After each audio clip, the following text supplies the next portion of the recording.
You know, people are always saying God loves you, God cares about you, He has a plan for your life, or whatever.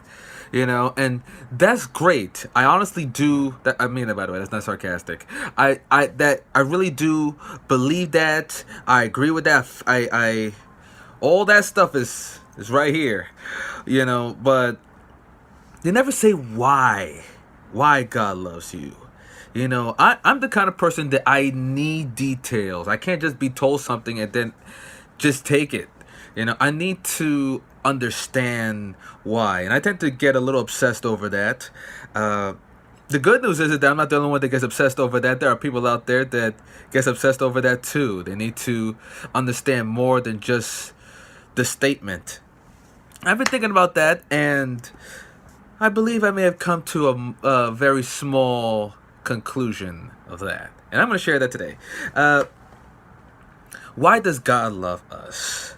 Well, in Jeremiah wrote on chapter 1, verse 5. Here we go. It says, "Before I formed you in the womb, I knew you. Before you were born, I sanctified you. I ordained you a prophet to the nations." Oh my. And what that tells me is that before we had physical form, God knew us. Which means we existed somewhere else before we had a body. Before we had a soul, we existed somewhere else. And where could we have possibly existed is something I've always wondered about. And I believe that, like anything, like a project, or an inspiration for a book or a movie or writing a song or a party, whatever. We existed in the mind, and in this verse, in this scenario, we existed in God's mind.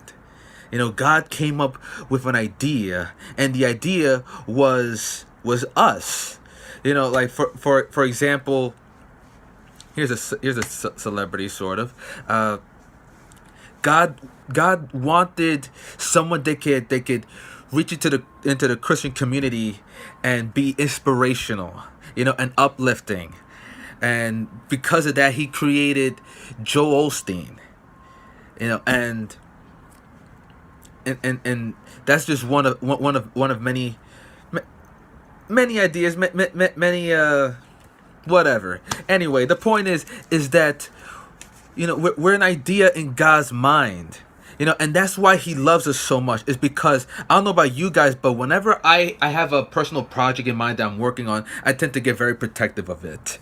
Like the novel I just mentioned a moment ago. I wrote a novel. It took me 13 months to make it, and I'm very protective of it. I'm very careful who I talk to about it, and I don't really say much until I get it copyrighted, which I'm in the process of doing now. Because I wanted to come out just right. That's another reason. I'm a perfectionist. Like, this has to be done like this. It has to be said like this. This line was good, but it kind of crashes the flow of the story. So let me get rid of that.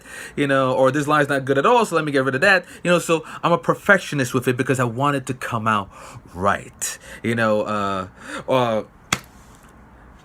When you're planning a party or you're planning a wedding, you're like you want it to come out a certain way, and that's it.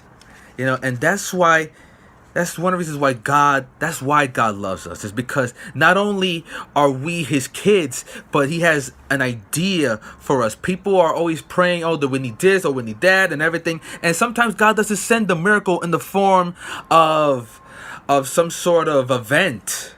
Sometimes He sends the miracle in the form of a person. Like, this is the person that's going to find the cure for cancer. This is the person that's going to find the cure to AIDS. This is the person that's going to inspire the local communities or inspire the country. This is the person. And it's all coming from God's idea. So that's why we have a purpose. That's why there's a reason for our existence. Because not only does God wants the our lives to be impactful, He's also trying to answer people's prayers. And sometimes he's trying to answer those prayers through the form of another person. You know, and proof of that is that when you feel like you don't have a purpose, you feel empty inside. You feel like something's missing. And oftentimes when you feel like something's missing, you feel depressed and you feel anxious. And these are usually the people that make very irrational choices or decision. Either that, or they're very boring, and they have like a very flat personality. Is because they don't know what to do, or or where to go, or anything of that sort. But when you have that, when you feel like you have that, you feel energized. You feel like you have the strength, to push a car with one hand. That's what purpose gives you. That's one of the proofs that I think I think that's one of the reasons why there's proof that God exists, because evolution can't give you that. Evolution can't give you that feeling of purpose. That's humanity. Yes, yeah, that was the word. Humanity, you can't get that feeling from that. It has to be something inside. It has to be like a soul kind of feeling. And what we ultimately born for, that's something that only you can ultimately find out. A lot of people are going to tell you, you should do this, you should do that, blah, blah, blah, blah, blah, blah. But only you can know for sure. And only you can decide for sure. Because only, like I mentioned in the past, in the other video, it'll just feel right. When something's for you, it just feels right. Even if you can't explain it, even if it doesn't make sense, even if everyone's saying, no, I think you're wrong, I think that's not for you, I think you're crazy, but when you know that it's for you, that's purpose. And that's what God has put in you. That's what God put in your soul. And some scientists believe that everything that we never can be is in our brains, in our mind. The person, everything is all here. So God invented that. God created you with all that in mind. But why did he do that? Is because he wants you. He wants you, not just to be a blessing to this world, but to be a blessing to the future. He wants you, and he needs you, and more importantly, he believes in you. And a lot of people don't say that enough, especially in the Christian community for some reason. God believes in you. And that alone is enough to not only inspire anybody, but also to push you forward. And I really hope that happens. I really hope that happens for you. It's one of the things that inspires me and pushes me forward.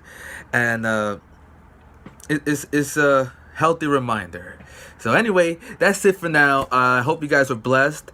I will leave a comment if you like, or a question or whatever, and I'll do my best to approach that and answer it as I can. And that's it. I'll talk to you soon. Bye bye.